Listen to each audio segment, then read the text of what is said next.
চির শান্তির জান্নাত দিয়ে দিদার দিয়ে খুশি করাবে। জোরে বলুন সুবহানাল্লাহ। আরো জোরে বলবেন না সুবহানাল্লাহ? বিরক্ত হচ্ছেন না তো? কেন এখন আপনারা মাঠে খাটা মানুষ, হয়তো খাটাখাটনি করে একটু শোন প্রতিদিন, আর সেই সময় আমি ভাইজান বাবাজি এসে ডেকে ডেকে বকাচ্ছি, রাগ হচ্ছে না তো? কেন বলাচ্ছি? একবার আল্লাহ বলবেন 40টা নেকি পাবেন। জোরে বলুন সুবহানাল্লাহ। একবার সুবহানাল্লাহ বলবেন, জান্নাতে একটা গাছ রোপণ হবে। কোন কারণে ফেসে গেলে ওই গাছ কিয়ামতের দিন আপনাকে সুপারিশ করিয়ে জান্নাতে নিয়ে যাবে। জোরে বলুন সুবহানাল্লাহ। তাহলে আপনাদের ক্ষতি করছি না লাভ করছি? বুঝতে হবে আমার আব্বা জানেরা। তাহলে নবী বললেন 3টে জায়গাতে আল্লাহ বসলে বড় খুশি হয়। প্রথম নম্বর হলো বাইতুল্লাহ, মসজিদ, আল্লাহর ঘর। যে ঘর আজ পুরো বিশ্ব জুড়ে ধ্বংস করার ষড়যন্ত্র চলছে, মসজিদে আকসাকেও ধ্বংস করার প্ল্যান চলছে। শুধু প্যালেস্টাইনে চলছে তা নয়, আমার হিন্দুস্তান জুড়ে একদল জালিম অত্যাচারীরা আমার মসজিদের সামনে বাঁদর নাচের মতো নাচছে। আমার মসজিদকে বিভিন্ন ভাবে মিথ্যা ইলজাম দিয়ে, বুলডোজার দিয়ে ভেঙে সেখানে কর্পোরেটরদের হাতে তুলে দিয়ে ব্যবসা কোটি কোটি টাকা ইনকাম করতে চাইছে। সেই সকল মানবরূপী পশুদের যেমন ঘৃণা করি, পাশাপাশি এতে আমাদেরও দোষ আছে না নাই? সব থেকে বড় দোষ তো আমার যুব সমাজের। যদি বলেন কেন, আমরা যুবকরা মসজিদে যাই না বলেই তো বাঁদর এসে নাচানাচি করে। কেন মসজিদে উঁকি মেরে দেখে গোটা 50 বুড়ো আছে? খারাপ লেবেন না আব্বা জানেন, আপনারা এক সময় জন ছিলেন, বয়স্ক বুড়ো 50টা আছে। 5000 বুড়োকে একদিকে রাখেন, আর একদিকে 50টা যুবককে রাখেন। লোক 50টা যুবককে বেশি গুরুত্ব দেবে, তাকে ভয় খাবে বেশি। কথা কি বলা ভুল হচ্ছে আব্বা? একদিন এই বয়স আপনিও পার করেছেন, একদিন আপনার মতো আমিও হব। আমি যেটা বুঝাতে চাইছি, আমার সমাজ, আমার ধর্মের যুবক ছেলেরা মসজিদে যায় না বলেই তো আজকে আমার মসজিদকে অপমান করার সাহস পাচ্ছে। যদি প্রতিটা মসজিদে 500 1000 করে যুবকের যাতায়াত থাকতো, তাহলে জালিমরা 100 বার ভাবতো, যাস না যুবক আছে ভেতরে, যাস না যুবক আছে ভেতরে। ও ডায়ে বাঁয়ে সামনে নিচু ওপর কিচ্ছু বোঝে না। যুবক কিছু বোঝে, অন্যায় দেখলে হাত গুটিয়ে দাঁড় করে দেবে আগে, তারপর যা হয় হবে। কি আর মুরব্বী হলে 100 বার ভাবে, দাঁড়া বাবা, কি হয়েছে বাবা, কেন বাবা? হাত গুটোতে গুটোতেই দুশ্মন চলে যাবে। কি কথা ভুল বলছি? তাহলে দোষটা আমাদের আছে না নাই? আল্লাহ নবী বললেন প্রথম নম্বর হলো বাইতুল্লাহ। মসজিদে যখন কেউ গিয়ে বসে, আল্লাহ তাদের উপরে খুশি হয়। জোরে বলুন সুবহানাল্লাহ। এ আমার যুবকরা, দুনিয়া সবাইকে খুশি করার জন্য বসলেন, দুনিয়ার জন্য খুশি করার জন্য বসলেন। আপনার ভালোবাসার মানুষের জন্য ঘন্টার পর ঘন্টা, রাত দুপুর রোদ বলে কিছু নয়, সেখানে বসে কাটালেন। আপনার দুনিয়ার নেতা লিডারের জন্য গরম রোদে ভিড় করে বসে রইলেন। হয়তো একটা বিরিয়ানি কি 100-200 টাকা সাইকেল পাবেন, তার জন্য আপনি বসে রয়ে গেলেন। আর যিনি আপনার সৃষ্টিকর্তা, সেই আল্লাহর খুশির জন্য কখনো মসজিদে গিয়ে বসতে পারলেন না। নিজেকে প্রশ্ন করুন, প্রশ্ন করুন, আপনি কে? আপনার এই কর্মকাণ্ডটা কি করা ঠিক হচ্ছে? ভেবে দেখুন। আসেন, 1 নম্বর জায়গা মসজিদ। নামাজের জন্য বান্দা যখন যায়, আল্লাহ তার উপরে খুশি হয়ে যায়। জোরে বলুন সুবহানাল্লাহ। দ্বিতীয় নম্বর হলো ছেলেরা যখন মা বাপের মুখের দিকে চেয়ে বসে। আজকাল ছেলেদের তো সময় নেই মা বাপকে দেখার জন্য। ফাসেক, ফাজেল, বেহুদা, শারাবি, জিনাখোর, চোর, খুনি, ডাকাত, লুটেরা, বদমাইশ, মানবরূপী পশুগুলোর মুখের দিকে তাকিয়ে বসে থাকে। আর বাপ মার মুখের দিকে তাকাবার ক্ষমতা বা তাকিয়ে থাকার সময় আমাদের যুব সমাজের হাতে নাই। আমার যুব সমাজ দেখে কাকে? নায়কের দিকে তাকিয়ে আছে। নায়িকার দিকে তাকিয়ে আছে। ওরে বুকা, ওখানে তাকালে চোখের জেনা হয়, পাপ হয়, আর বাপ মার মুখের দিকে তাকালে মকবুল হজের সওয়াব পাওয়া যায়। জোরে বলুন সুবহানাল্লাহ। মকবুল হজ মানে তার আর জান্নাতের বীজখানে শুধু মৃত্যুটা পার্থক্য থাকে, দূরত্ব থাকে। মরতে দেরি, জান্নাত যেতে দেরি হয় না। জোরে বলুন সুবহানাল্লাহ। কথা কিছু শুনছো আমার ভাইরা? কি গো যুবক, তোমাদের ক্ষতি করছি নাকি? বলো, তোমাদের ক্ষতি করছি যে হুজুর আমাদের কাছ থেকে খেলোয়াড়দের কিনে নিল রে? তোমার খেলোয়াড় তোমার কোনো কাজে আসবে না। এটা চোখের নেশা, চোখের ধোঁকা। আর মা বাপের মুখের দিকে তাকাও, মায়ের পেট থেকে বেরোলে যেমন গুনাহ থাকে না, জীবনে যা গুনাহ করেছো হক্কন নাস ছাড়া সমস্ত গুনাহ আল্লাহ মাফ করে দিয়ে মকবুল হজের সওয়াব দেয়। জোরে বলুন সুবহানাল্লাহ। দ্বিতীয় নম্বর জায়গা। 3 নম্বর কোন জায়গাতে বসলে আল্লাহ খুশি হয়? আল্লাহ নবী জানালেন, ক্বালা আলা কাজকে, যেখানে আমার আল্লাহ পাকের কথা হয় ওই জায়গায় যখন বান্দা বান্দি গিয়ে বসে, ওদের বসার উপরে আল্লাহ পাক খুশি রাজি হয়ে যায়।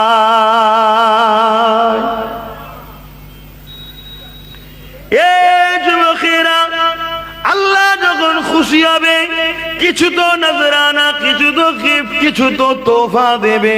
আল্লাহ নবী জানিয়ে দিলে, যদি কেউ কোরআনের মাহফিলে যায়, যদি কেউ দিন আলোচনার মাহফিলে যায়, যদি কেউ আল্লাহ পাকের কথা আলোচনার মাহফিলে যায়, যদি কেউ দিন ইসলামের আলোচনার মাহফিলে যায়, আমি রাসূলুল্লাহ জানিয়ে দিলাম, ওই বান্দা যদি চুপ করে বসেও থাকে, শোনার পরে মানবে কিনা মানবে পরের বিষয়, চুপ করে যদি বসে বসে শোনে, আল্লাহ পাক ওই বান্দাকে জীবনে ছোট ছোট ছোট গুনাহ আছে, সমস্ত গুনাহ চুপ করে বসে থাকা দরুন আল্লাহ পাক মাফ করে দেয়।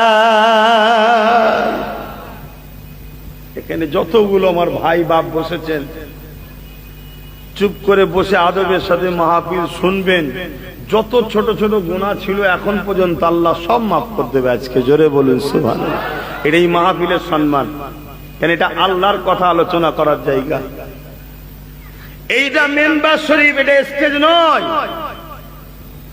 এখানে নবীর ওয়ারিস ছাড়া অন্য কেউ কথা বলার অধিকার নাই। হতে পারে আমার দেশের প্রাইম মিনিস্টার এসেছে, সম্মানের জায়গা সম্মান, কিন্তু এই মেম্বারে উঠে কথা বলার অধিকার নাই। সে যদি আমার রাজ্যের সিএমও হয়, সম্মানের মানুষ, সম্মানের জায়গায় থাক, আমি ছোট করছি না, কিন্তু এই মেম্বারে কথা বলার অধিকার নাই। এই মেম্বারে কথা বলার একমাত্র অধিকার আছে যারা নবীর ওয়ারিস, আল উলামা ওয়ারাসাতুল আম্বিয়া, নবীর পক্ষে যারা উলামা, তাদের এখানে কথা বলার অধিকার। জোরে বলুন সুবহানাল্লাহ। আবার উলামা তো দু ধরনের হয়ে গেছে, একদল উলামা দুনিয়াদার, একদল উলামা রাসূলের জন্য, আল্লাহর জন্য, নবীর জন্য, দ্বীনের জন্য। চিনবেন কি করে? চিনবেন কি করে কোনটা রাসূলের জন্য, আল্লাহর জন্য, কোনটা দ্বীন দুনিয়ার জন্য? আলোচনা যে সময় হয় বুঝাচ্ছি। এখন যেটা বলতে চাইছি, তাহলে এখানে বসলে লাভ আছে না নাই? বলো আমার যুবকরা, খুলে খুলে বলো। তাহলে তোমাদেরকে ডাকলাম, আসলে বসলে কষ্ট হলো। আল্লাহ নবী আরো জানালেন, যদি কেউ দিন শিখার জন্য 1 ঘন্টা কোনদিনই মাহফিলে বসে, দিনকে জানার জন্য যদি 1 ঘন্টা সময় দিতে পারে, মন দিয়ে শোনেন, 40 বছর নফল ইবাদত করলে যে সওয়াব নেকি হয়, 1 ঘন্টা দিন শিখার জন্য যদি কেউ বসে, আল্লাহ পাক তার আমলনামায় ওই নেকি লিখে দেয়। অর্থাৎ কেউ যদি আজকে এই দিনই মাহফিলে দিন শিখার জন্য এসে বসে, এই মাহফিলে দিনকে জানার জন্য শিখার জন্য বসে, 40 বছর নফল ইবাদত করলে যে নেকি হবে, আল্লাহ পাক তার আমলনামায় ওই নেকিটা আজকে লিখে দেবে। যদি কেউ মাহফিলে বসে আল্লাহর কথা, কোরআনের কথা, দ্বীনের কথা, রাসূলের কথা শুনে তার মধ্যে যদি ভয় পয়দা হয়, সে যদি নিজে থেকে পরিবর্তন হবার চিন্তা করে, সে যদি তওবা করে না, এই মাহফিল থেকে উঠে ঘরে যাবার পূর্বে যেমন মায়ের পেট থেকে বাইর হয়েছিলাম, কোনো গুনাহ ছিল না, আমার আল্লাহ পাক ওই রকম বেগুনাহ বানিয়ে দেয়। আরো জোরে বলুন সুবহান। এই মাহফিলের দাম আছে না? না, হয়তো এখানে আপনাকে আমি 100-200 টাকা কমিটি দেবে না, যে যারা যারা আসবে 200 কোটি টাকা দেবো, এই হয়তো নাই সিস্টেম, কথা বুঝছেন? কিন্তু এখানে এলে আল্লাহ খুশি হয়, গুনাহ মাফ হয়। দিন শিকার জন্য বসলে 1 ঘন্টা বসলে 40 বছর নফল ইবাদত, 2 ঘন্টা বসলে 80 বছরের নফল ইবাদতের নেকি আল্লাহ আমলে দেয়। জোরে বলুন সুবহানাল্লাহ। আমার নবীর খাতিরে, আমার নবীর উম্মতদের ঘরে আল্লাহ হাজারো সুযোগ দিয়েছে জান্নাত যাবার জন্য, আমার নবীর খাতিরে এটা দিয়েছে। কিন্তু মনে রাখবেন, যেখানে সেখানে আবার গিয়ে বসে গেলে হবে না, খারাপ নেবেন না। যেখানে সেখানে গিয়ে বসে গেলে হবে না, দেখতে হবে রসুলের পক্ষে, আল্লাহর পক্ষে, দিনের পক্ষে কিনা।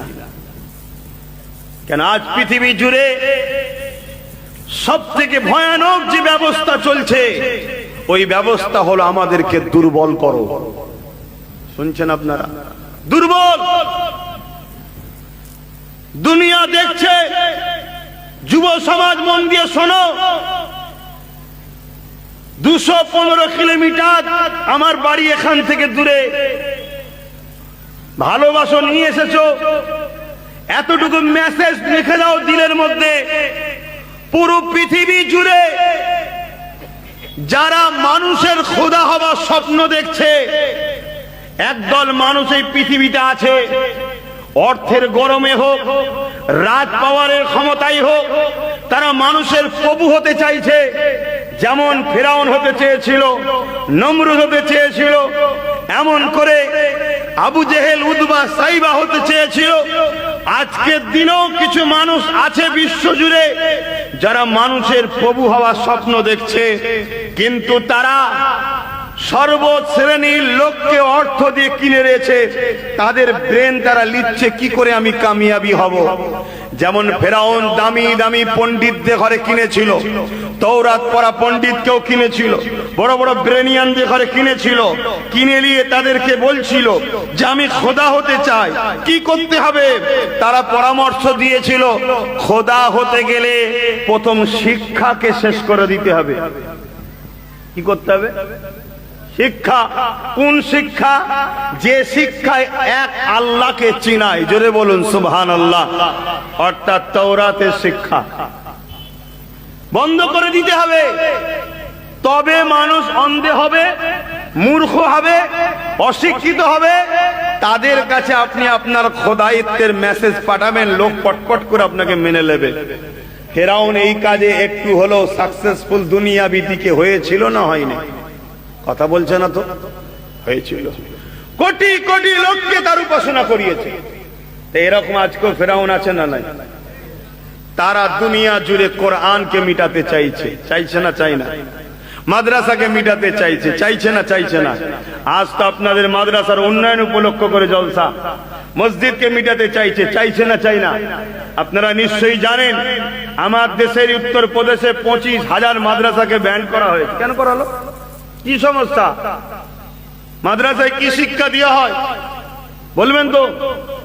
মাদ্রাসায় প্রকৃত দেশপ্রেমের শিক্ষা দেওয়া হয়। জোরে বলুন সুবহানাল্লাহ। মাদ্রাসায় প্রকৃত মানুষ তৈরি করা হয়। জোরে বলুন সুবহানাল্লাহ। কিন্তু বুঝাবে কে? মাদ্রাসা তো অন্যায়ের বিরুদ্ধে শিখায়, মাদ্রাসা তো ন্যায়ের পক্ষে থাকা শিখায়, মাদ্রাসা তো গরিবের সাথ দেওয়া শেখায়, মাদ্রাসা তো দেশকে ভালোবাসা শিখায়, মাদ্রাসা তো দেশের বিরুদ্ধে ব্রিটিশ যখন ছিল তাদের বিরুদ্ধে লড়াই করা শিখায়, মাদ্রাসা তো গরিবদের হককে আদায় করার শিক্ষা দেয়, মাদ্রাসা তো চুরি করা বন্ধ করার শিক্ষা দেয়, মাদ্রাসা তো নারীর অধিকারের শিক্ষা দেয়। মাদ্রাসা যদি থাকে তাহলে আজকে আমি যে নারীর অধিকার হরণ করছি, দেশকে যে লুটছি, দেশের মানুষকে যে জুলুম করছি, তাহলে আমি ধরা পড়বো না? পড়বো না? আরে কথা বলছো না তো? তাহলে মাদ্রাসা থাকলে জালিমদের সুবিধা না অসুবিধা? হ্যাঁ, জালিমদের সুবিধা না অসুবিধা? তাই তারা বন্ধ করছে। ফেরাউনও চেয়েছিল বন্ধ করে দাও, বন্ধ করেছিল না করেনি? করেছিল, কিন্তু বেশি দিন টিকতে পারেনি। কেন? নবী মূসা মাধ্যমে আল্লাহ তার জবানা জব্দ করে দিয়েছে। জোরে বলুন সুবহানাল্লাহ। কিন্তু মুসলমান আজকে ওই ষড়যন্ত্র হতে লেগেছে। তাই আজ দুটোন পরে আর একটা ষড়যন্ত্র শুরু হয়েছে।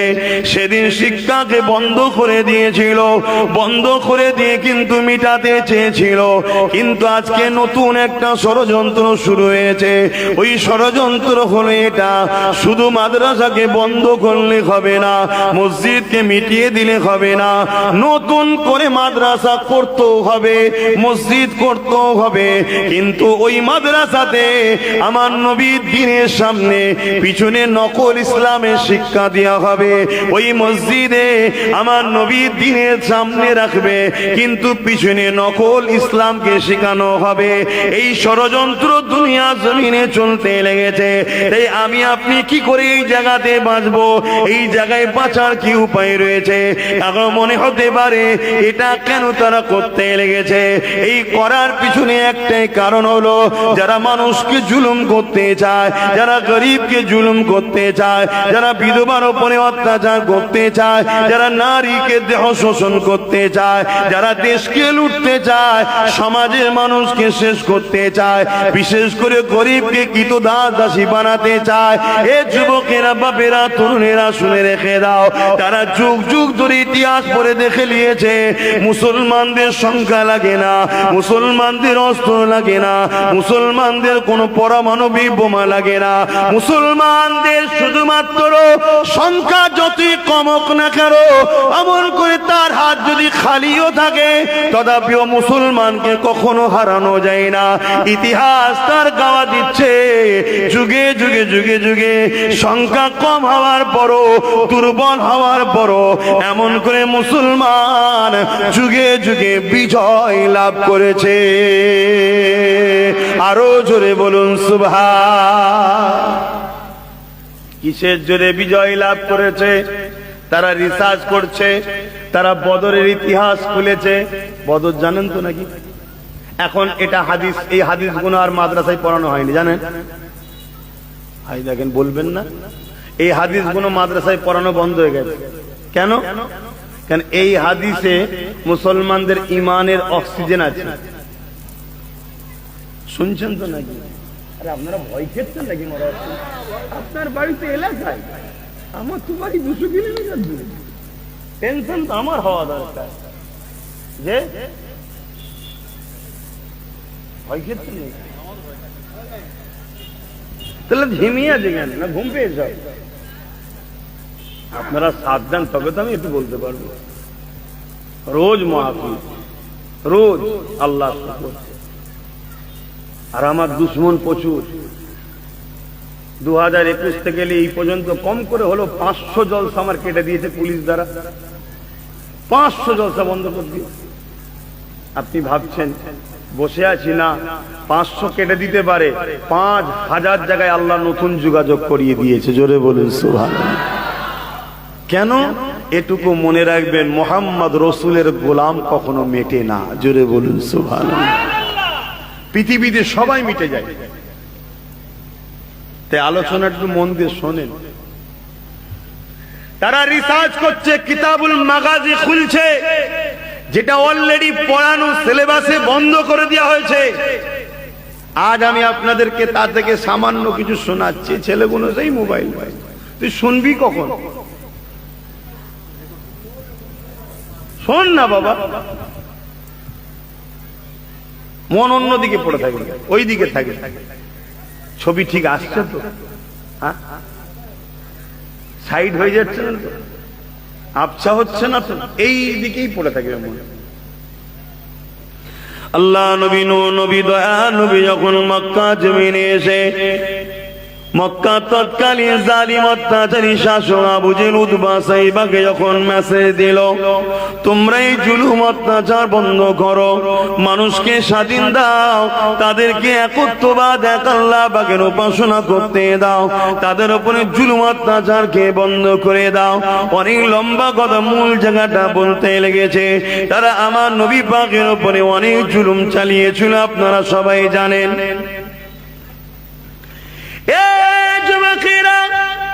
আল্লাহ আমাকে আপনাকে সঠিক রাস্তা দেখাবার জন্য যুগে যুগে যুগে যুগে নবী রাসূল পয়গম্বরকে পাঠিয়েছে এবং আসমানি কিতাব পাঠিয়েছে। মোট আসমানি কিতাবের সংখ্যা হলো 104টে, তার মধ্যে 4টে হলো বড় কিতাব, বাকি 100টা হলো সহিফা ছোটি কিতাব। এই 104টের মধ্যে 4টে কিতাবের নাম পাওয়া যায়, বাকি 100 কিতাবের নাম আমরা জানি না। তাই কোন ধর্মগ্রন্থের সমালোচনাও করতে চাই না, কিন্তু আমাদের জন্য আল্লাহ যেটা সিলেবাস করেছে, যেটা সর্বকালের সর্বশ্রেষ্ঠ ফায়সালা, আল্লাহ চূড়ান্ত ফায়সালা কালামুল্লাহ কোরআন শরীফকে আল্লাহ তোমার আমার জন্য বিধান করে পাঠিয়েছে, তোমার আমার জন্য জীবন ব্যবস্থা করে পাঠিয়েছে। এই যুবকেরা এই কিতাবটা তোমাকে আমাকে জানাবে বলে আল্লাহ পাক এই কিতাবের আগে একজন শিক্ষক নবী রাসূল পয়গম্বর পথ প্রদর্শক পাঠিয়েছে। তিনি অন্য কেউ নাই, সর্বকালের সর্বশ্রেষ্ঠ রাসূল নূর নবী মুহাম্মদুর রাসূল। এই যুবকেরা, আল্লাহ নবী যখন মানুষকে দাওয়াত দিতে লাগলো, এ দুনিয়ার মানুষেরা লা ইলাহা ইল্লাল্লাহ আনা মুহাম্মাদুর রাসূলুল্লাহ, লা ইলাহা ইল্লাল্লাহ আনা মুহাম্মাদুর রাসূলুল্লাহ দাওয়াত দিতে লাগলো। মনে রাখবেন, আমার নবী পাকের দিকে মানুষ আগাতে লেগেছে, আমার নবী পাকের কথা শুনতে লেগেছে। কিন্তু আবু জেহেল উতবা সাইবা দেখলো মুহাম্মদ যা বলছে সত্য বলছে, ঠিক বলছে, কিন্তু মুহাম্মদ রাসূলের থেকে মানুষ যদি সরানো না যায়, আমাদের শয়তানি সাম্রাজ্য, আমরা যে মানুষের প্রভু হয়ে বসে আছে, মানুষকে যে শোষণ করতে লেগেছে, গরিব গুলোকে দাসী বানিয়ে দিয়েছে, মানুষের বেটিগুলোকে ঘরের রাখনানি চাকরানি বানিয়ে রেখেছে, এগুলো সব বন্ধ হয়ে যাবে। তাই তারা আমার রাসূলুল্লাহ বিরোধী করেছিল। এই বিরোধী করতে করতে এত চরম বিরোধী করলো, আল্লাহ নবী যখন সিজদাতে যেত নামাজের জন্য, এক আল্লাহকে মাথা নত করত, সিজদা করত, ওই জালিম গুলো আমার নবী পাকের পিঠে পচা গুম্বার ভুঁড়ি চাপিয়ে দিত। একদিকে দুর্গন্ধ আর একদিকে ভারী। এ যুবক, তোমার আমার নবীর কথা বলছি, যে নবী সারা জীবন তোমার আমার জন্য কেঁদেছে, আজও রোজা মুবারকে তোমার আমার জন্য কাঁদতেছে। আল্লাহ নবীকে হায়াতুন নবী মানেন তো নাকি? একটু হাত তুলে দেখান না, বা মানেন তো নাকি? হ্যাঁ, মাথায় রাখবেন, এই একটা দুনিয়াদার আলেমদের প্ল্যান। নবীকে মরা বানাই যারা, এরা হলো দুনিয়াদার আলেম, এরা নবীর ওয়ারিস নয়, এরা হলো দুনিয়ার আজকের আবু জেহেল উতবা সাইবার ওয়ারিস। কেন? নবীকে মরা জানলে আমাদের ঈমান চলে যাবে। আল্লাহ নবী, নবী দয়াল নবী, তোমাকে আমাকে বাঁচাবার জন্য এক আল্লাহর রাস্তা, নাজাতের রাস্তা, কল্যাণের রাস্তা, সিরাতুল মুস্তাকিমের রাস্তা দেখাবার জন্য আল্লাহ নবী বড় কষ্ট করতে লাগলো। নবী পাক সিজদায় যখন যেত, ওই শয়তান জালিম আবু জেহেল উতবা সাইবা তার লোক বলেরা আমার নবী পাকের পিঠে পচা তুম্বার ভুঁড়িগুলোকে চাপিয়ে দিত। আল্লাহ নবী নিঃশ্বাস নিতে পারত না, এমন করে দুর্গন্ধ, বড় কষ্ট হতো, দম নিতে বড় কষ্ট হতো। এই অবস্থায় নবী পাকের কলিজার টুকরি খাতুনে জান্নাত তখন ছোট ছিলেন, তিনি এমন করে এসে আব্বার পিঠ থেকে এই পচা তুম্বার ভুঁড়িগুলোকে নাপিয়ে দিতেন। এমন করে দেখতে দেখতে এক তারিখ আমার নবী পাক সিজদায় পড়ে আছে, শালীন শয়তান গুলো এত দুম্বা দুম্বার ভুঁড়ি আমার নবীর পিঠে চাপিয়েছে, আমার নবী পা পুরু ঢাকা পড়ে গেছে, সিজদায় পড়ে রয়েছে, দম নিতে পারছে না। এদিকে খাতুনে জান্নাত আব্বাকে খুঁজতে লেগেছে, খুঁজতে খুঁজতে কোনো জায়গায় পাচ্ছে না। বুঝতে পেরেছেন ওই দুম্বার ভুঁড়ির মধ্যে নিশ্চয়ই আছে, কেননা পিরাই জালিমরা এইভাবে আমার আব্বা সিজদায় পড়লে ওর উপরে দিয়ে দেয়। এই খাতুনে জান্নাত তখন শিশু ছিলেন, ছোট ছিলেন, বড় কষ্ট করে সেই দুম্বার ভুঁড়িগুলোকে নাবিয়ে নাবিয়ে নাবিয়ে নাবিয়ে সরিয়ে যখন দেয়, ওর পেটর থেকে দোনোজানে সুলতান রাহমাতাল লিল আলামিন মাথা তোলে। তরুণেরা ভেবে দেখো কত কষ্ট করে আল্লাহ নবী তোমার আমার কাছে দিনটা দিয়ে গেছে, তোমার আমার কাছে কোরআন দিয়ে গেছে। ওই কোরআনের প্র্যাকটিক্যাল হলো রাসূলুল্লাহ সুন্নাত। কোরআন বুঝতে গেলে নবী বুঝতে লাগবে, কোরআন বুঝতে গেলে নবী বুঝতে লাগবে। নবী ছাড়া কোরআন যারাই বুঝতে গেছে তারা খারিজি হয়ে চির জাহান্নামী হয়ে গেছে। কোরআন বুঝতে গেলে নবী বুঝতে লাগবে। নবীর জীবনীটাই হলো কোরআন শরীফ, কেননা আমার নবী পাক যা কিছু করেছে আল্লাহর হুকুমে করেছে। কোরআন হলো কালামুল্লাহ, আল্লাহ পাকের কথা। এই কোরআনের প্র্যাকটিক্যাল, কোরআনের বাস্তবটা হলো মুহাম্মদুর রাসূলুল্লাহ। এই তো আম্মা জান আয়েশা সিদ্দিকা বলে, কানা খুলুকুল্লাহুল কোরআন। আমার নবীকে যদি কেউ দেখতে চাও, জানতে চাও, বুঝতে চাও, তাহলে কোরআন দেখো, কেন আমার নবীর লাইফ স্টাইলটাই হলো কোরআন। আরো জোরে বলুন সুবহান। নবীর জীবনী যত পড়বেন কোরআন তত বুঝবেন, কারণ নবী যা কিছু করেছে এটা কোরআনের বাস্তব প্র্যাকটিক্যাল। কথা বুঝে আসছে? কোরআন তো আমরা পেয়েছি কাগজে কালিতে, কথা বুঝে আসছে? কোরআন নবীর উপরে ওহী নাজিল হয়েছে, সাহাবাদেরকে বলেছে রসুল, সাহাবা হুজুররা শুনে সেটা তখনকার সিস্টেমে যে ছিল, পাথরে হোক চামড়ার উপরে হোক, সাহাবা হুজুররা সেগুলোকে লিখেছে। কিন্তু সেটা একটা আয়াত, একটা অক্ষর, একটা তেলাওয়াত। কিন্তু আমার রসুল পাক সাল্লাল্লাহু আলাইহি ওয়াসাল্লাম বলেন কোরআনের বাস্তব। আল্লাহ কোরআনে বলেন আকিমুস সালাত, নামাজ কায়েম করো। নামাজটা কি বলবেন তো? মাথাটাকে জমিনের দিকে পা দুটোকে উপর করে দিলে নামাজ কায়েম হবে? কেমন ভাবে হবে সাহাবারা জানে? আল্লাহ তাআলা বলেন, শুধু বলেছে আকিমুস সালাত, তোমরা রুকু দাও, সিজদা দাও। রুকুটা কি? রুকু কি? জমিনে ধরে গড়াগড়ি খাওয়ার নাম রুকু? সিজদা কি? ওর বস করার নাম সিজদা? তে তো খুলে তো আল্লাহ বলেন, আল্লাহ বলেছে তোমরা আমার নামাজ কায়েম করো, রুকু দাও, সিজদা দাও। সাহাবারা চিন্তায় পড়ে, হুজুর কি হবে? আল্লাহ নবী বললেন, কেন পেরেশান হচ্ছ? আসো, আমি নবী যা করছি দেখে দেখে করো, ওটাই তোমাদের নামাজ হবে। জোরে বলুন সুবহানাল্লাহ।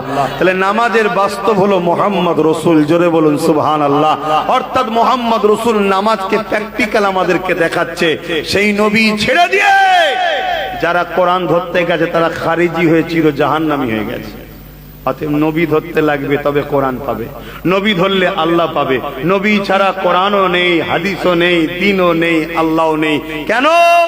নবীকে যে ছেড়েছে সে আল্লাহর প্রকৃত সম্মান মর্যাদাও বুঝতে পারবে না। প্রকৃত রাসূলুল্লাহ তো আমার আল্লাহর যে শান মর্যাদা, আল্লাহর জন্য কিভাবে কথা বলতে হবে, আল্লাহর পবিত্রতা কিভাবে রাখতে হবে, আল্লাহর আদব কিভাবে করতে হবে, আল্লাহর শানে কোন কথাটা বলা যাবে, কোন কথা বলা যাবে না, এটাই তো আমার রাসূল শিখিয়েছে। জোরে বলুন সুবহানাল্লাহ। আরো জোরে বলুন না সুবহানাল্লাহ। বাপে আমার নবী অনেক কষ্ট করছেন তোমাকে আমাকে এই দিন পৌঁছাবে বলে। জালিমরা কিন্তু হুজুরের পিছনে লেগে গেল।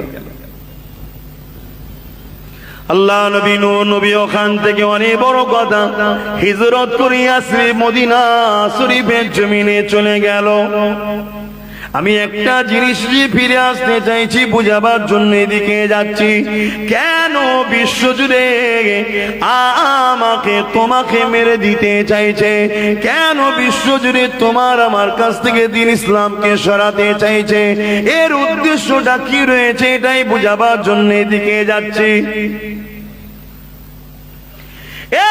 যুবকেরা, তরুণেরা, আল্লাহ নবী আসে মদিনার জমিনে জমিনে চলে গেলেন। নবী আমার মদিনার জমিনে গিয়ে দিনের দাওয়াত দিতে লাগলেন। নবী আমার মদিনার জমিনের মানুষকে একত্ববাদ আল্লাহ চিনাতে লাগলেন। মদিনার মানুষকে দিন চিনাতে লাগলেন। দলে দলে দলে দলে বিশ্ব থেকে মানুষ মদিনার জমিনে আসতে লেগেছে। একটা দুটো তিনটে করে মানুষ ইমানের কালেমা পড়তে লেগেছে। মদিনার জমিনে নবী সাহাবা হুজুর দিগকে নিয়ে বড় খুশি আনন্দের মধ্যে রয়েছে। সাহাবা হুজুররা বড় নিরাপদে রয়েছে। মক্কায় যে জুলুমটা হতো এটা একটু কমে গেছে। এই খবর মক্কা জালিম আবু জেহেলের কাছে চলে এলো। মক্কা জালিম উতবা সাইবার কাছে চলে এলো। মক্কা জালিম উমাইয়ার কাছে চলে এলো। তারা সহ্য না করতে পেরে এমন করে 1000-এর উপরে সৈন্য তৈরি করেছে মদিনার উপরে হামলা করবে বলে। ওই সৈন্যদের মধ্যে তরোয়াল রয়েছে সবার হাতে, তীর রয়েছে, বল্লম রয়েছে, ঘোড়া রয়েছে, যুদ্ধের লেবাসও রয়েছে। এইভাবে তারা রওনা দিয়েছে মদিনার উপরে হামলা করব। কেন মদিনার মানুষেরা আমার রাসূলুল্লাহকে কেন আশ্রয় দিল? তাহলে রাগটা কার জন্যে বলছে না তো? নবীর জন্য। জোরে বলুন, রাগটা কার জন্যে? আমাদেরকে আজকে যারা টার্গেট করেছে মূলত রাগটা হলো আমরা রাসূলুল্লাহকে ভালোবাসি তাই। আর নবীর উপরে এত রাগ তাদের কেন?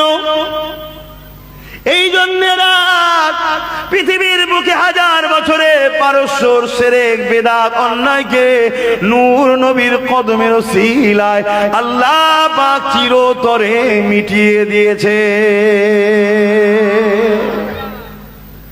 এই জন্য আমার নবীর উপরে রাগ। কিসরা, কাইসার, রোম শুরু করে পৃথিবীর বুকে যারা 1000 বছর ধরে মানুষের খোদা সেজে বসেছিল, মানুষগুলোকে গোলাম বানিয়ে রেখেছিল, গরিবের রক্তগুলোকে শোষণ করছিল, নারীগুলোকে ভোগের পাত্রী বানিয়ে দিয়েছিল। আমার নূর নবী এসে পৃথিবীর প্রত্যেকটা গরিবের গলা থেকে দাসত্ব শিকলকে খুলে দিয়েছে। নারীদেরকে জন্তু পুঁতে দেওয়া হতো, ওই নারীদেরকে মায়ের সম্মান দিয়ে সম্মানিত করেছে। পৃথিবীর জমিনে বেইনসাফি হতো, আল্লাহ নবী ইনসাফ দিয়েছে। পৃথিবীর জমিনে নকল খোদা সেজে মানুষ বসেছিল, তাদের উপাসনা হতো, আল্লাহ নবী বন্ধ করে দিয়ে এক আল্লাহর উপাসনা করা শিখিয়েছে। এই জন্য পৃথিবীর জমিনে প্রত্যেকটা অত্যাচারকারী, প্রত্যেকটা মানবরূপী শয়তান এবং নারীদেরকে যারা ভোগ করা পছন্দ করে, যারা আমার নবীকে তারা দুশমনী করে, যারা মা বাপের উপরে জুলুম করা পছন্দ করে, তারাই তো আমার নবীর দুশমনী করে। যারা সমাজের গরিবকে নিজেদের দাস দাসী বানাতে চায়, তারাই তো আমার নবীর দুশমনী করে। সেই দিন থেকে নিয়ে আমার নবীর দুশমনী বিশ্ব জুড়ে শুরু হয়েছে। আর এক শ্রেণীর লোক আমার নবীর দুশমনী করে বেড়ায়। কারা তারা? যারা মুসা নবীর দাবি করে ধর্মের লেবাস দিয়ে করে খেত। বুঝছেন তো নাকি? আমি একটু অন্য লাইনের আলোচনা করি, আপনারা সবই তো জানেন। ও শুধু কেসটা কাহিনী ঘটনা বলে না, সমাজকে বাঁচাবার চেষ্টা করে হজ করছে। অসুবিধা হচ্ছে? মাইকের আওয়াজে বুঝতে পারছেন? তাহলে এক শ্রেণীর দুশ্মন বুঝলাম, যারা মানুষের প্রভু হতে চেয়েছিল, মানুষের নারী, মানুষের পরিবার তাদের ভোগের পাত্রী। শুনছেন? মানুষ তাদের গোলাম।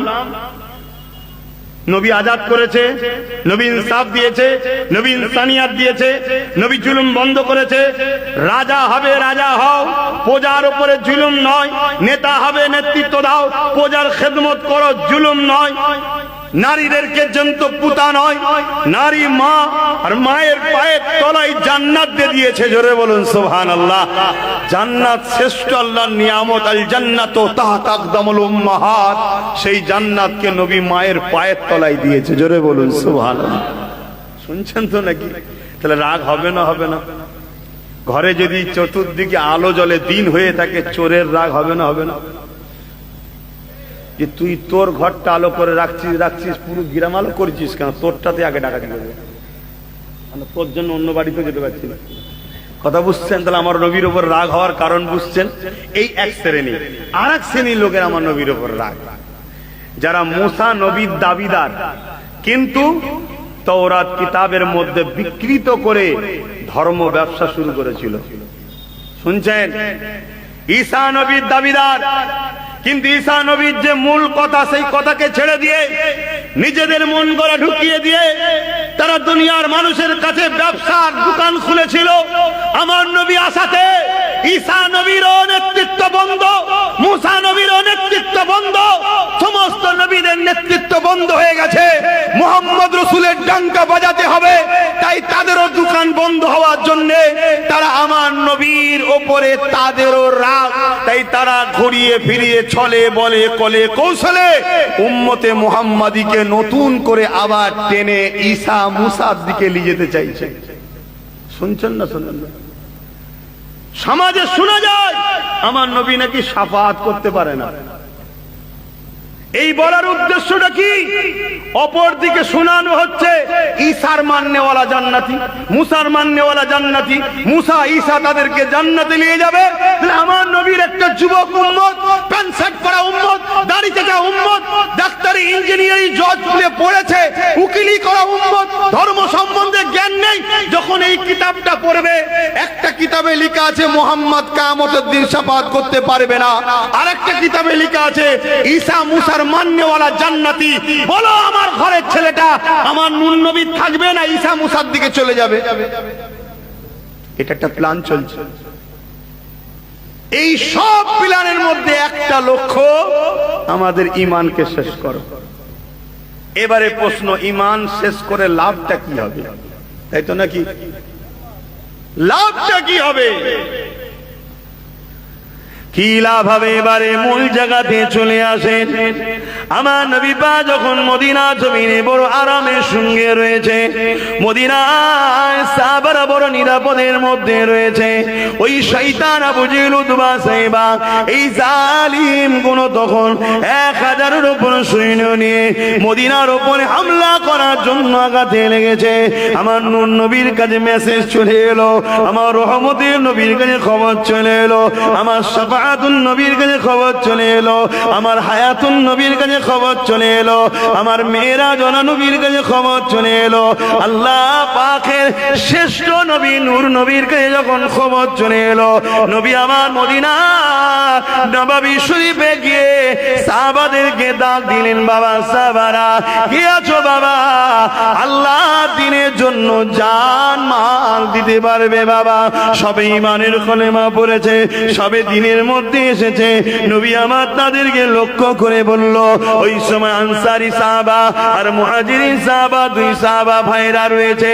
মুহাজিরিন সাহাবাদের মধ্যে থেকে এ যুবক চিনার জন্য বুঝাচ্ছি, ভক্তির জন্য বুঝাচ্ছি, আমার উদ্যতম পুস্তের দাদু হযরত আবু বকর সিদ্দিক উঠে দাঁড়িয়ে পড়লেন, দাঁড়িয়ে গিয়ে বলেছিলেন, ইয়া রাসূলুল্লাহ হাবিবাল্লাহ, হুজুর আপনি কি করতে হবে বলো?